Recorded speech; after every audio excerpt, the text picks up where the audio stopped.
വല്യമ്മയ്ക്ക് ആരുമില്ല. വല്യമ്മയ്ക്ക് ആരുമില്ല. വല്യമ്മയ്ക്ക് പണമില്ല. എൻ്റെ അമ്മയ്ക്ക് ഒരു ആൺകുട്ടിയുണ്ട്. മാസം തോറും അച്ഛൻ പണം അയക്കുന്നുണ്ട്. അമ്മയ്ക്ക് വല്യമ്മയുടെ കാര്യം ഓർക്കുമ്പോൾ വിഷമുണ്ട്. പറയുമ്പോൾ തൊണ്ടയിടറും. ഒരു രാത്രിയിൽ അമ്മ പലതും പറഞ്ഞു. വലിയമ്മ താഴെ വളപ്പിൽ കുട്ടൻ നായരുടെ ഭാര്യയായിരുന്നു. കുട്ടൻ നായർ ആ വലിയ തറവാട്ടിലെ കാരണവരായിരുന്നു. കച്ചവടമുണ്ടായിരുന്നു. വല്യമ്മ താഴെ വളപ്പിൽ തന്നെയായിരുന്നു താമസം. വീട്ടിലേക്ക് വരുന്നതും പോകുന്നതും മഞ്ചളിലായിരുന്നത്രേ. അമ്മ അന്ന് കുട്ടിയാണ്. വല്യമ്മയുടെ കൂടെ പോയി അമ്മയും അവിടെ താമസിച്ചിട്ടുണ്ട്. അമ്മയ്ക്ക് കഴുത്തിലിടാൻ ആമാടക്കൂട്ടുണ്ടാക്കി കൊടുത്തത് അവരാണ്.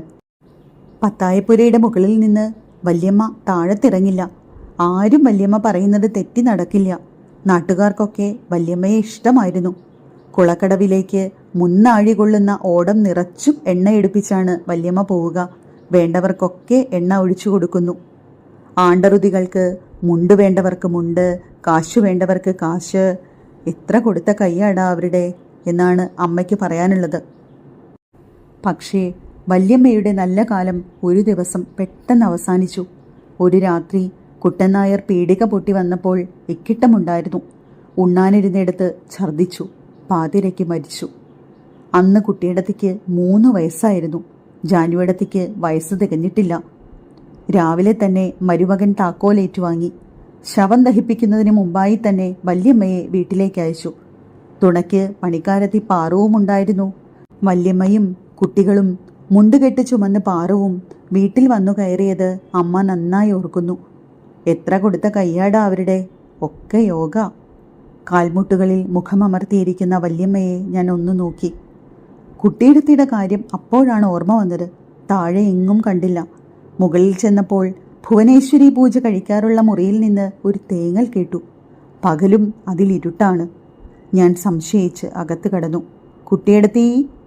കുട്ടിയെടുത്തി വിളി കേട്ടില്ല. കുട്ടിയെടുത്തി.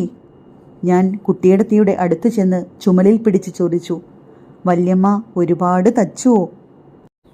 തേങ്ങുന്നതിനിടയിൽ കുട്ടിയെടുത്തി മൂളി, വല്ലാതെ വേദനിച്ചുവോ?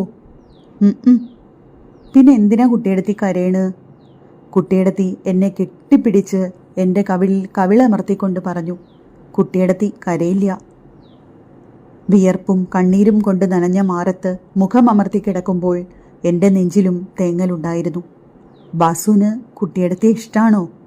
ആ. കുട്ടിയെടുത്തിനെ ആർക്കും ഇഷ്ടമില്ല. എൻ്റെ മുഖത്ത് കണ്ണീർ വീണു. പലപ്പോഴും ഞാൻ ആലോചിച്ചു പോയി, കുട്ടിയെടുത്തിയെ ആർക്കും ഇഷ്ടമില്ലേ? വലിയമ്മ ശകാ